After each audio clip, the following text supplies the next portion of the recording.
खन्थाइनि बिमुं गैया अन्नाया दिनै एसेबो राजा लामा सेरनि बै जिरख'नाय खासि बिबारजों बिरलाङाखै जिलिद बादि दावना नोजोरा थाबथाहैदों कंक्रिट गाहायनि नेम गैयै थेंनाय दुब्लियाव हासिन नोंनि जुथे फुंबिलियावबो अनजालुआ आंखौ मुहिनो हाथारा अखानायसिनि स्रो स्रो बार गलायनाय अखायाव आइनि दख'ना बिसादिया लोमा लोमा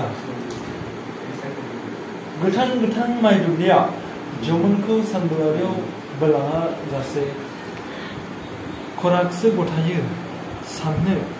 हरसे हरनै हरथाम आरो बेसे गोजान आघोन अखाफोरनि ओंखाम गोरलै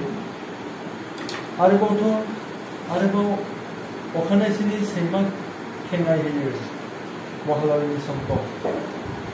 सोरनो दिखांगोन सोंथि